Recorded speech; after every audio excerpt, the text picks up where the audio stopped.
ziua! Astăzi ne jucăm și noi un FNAF cu un prieten, pe nume David. Nu știu dacă o să-l auziți pe fundal. Jucăm FNAF. Și noaptea 6. Lasă, pe ți-am zis că poți să și noi după. Așa. Și... jucăm... Da, cumpăr baterii. Și jucăm FNAF pe Roblox, normal că... Na. Încă nu avem bani de investiție pe... asta. Și ce ai zis să cumpăr, Davide? Bateria. Mama, asta va iefini bateria. N-am bani. Hai că cumpăr cu Robux.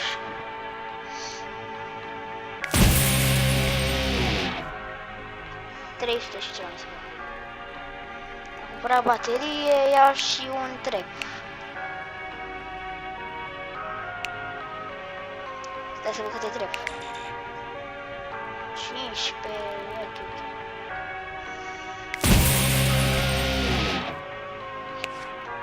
Atât mă avem și trep.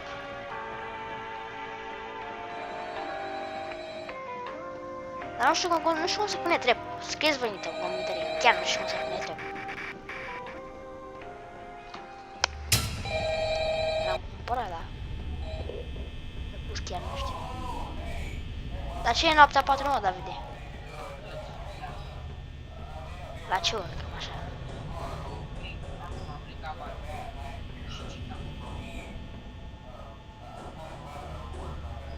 Ok, și când pleacă Foxy? Și când pleacă Foxy? E bapa bună. Vezi că cred că vine Cica pe tine, cred că vine Cica pe dreapta.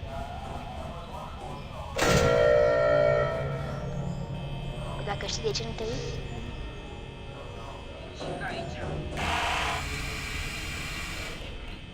Nu, sunt lângă tine.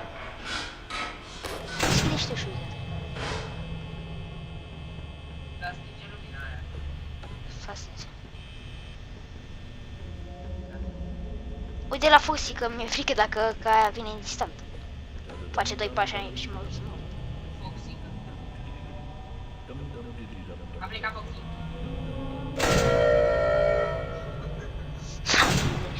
Te cumva mi-a dat Frank? Hai că mă duc. Frank? Ce m-a prankuit omul meu? Bă, uite mă pe stânga să nu vină Bonnie.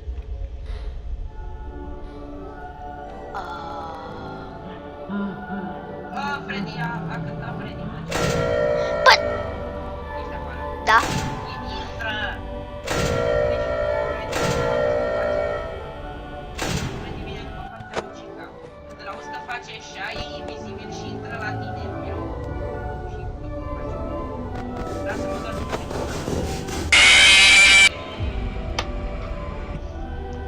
L-am auzit cum venea și am apăsat pe el din greșeală. Adică am apăsat între și R. E prea mult la nas, știi bine, dar...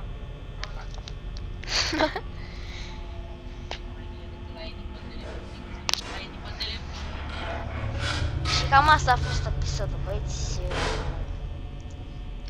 Destul de scurt, dar na. O să mai postăm.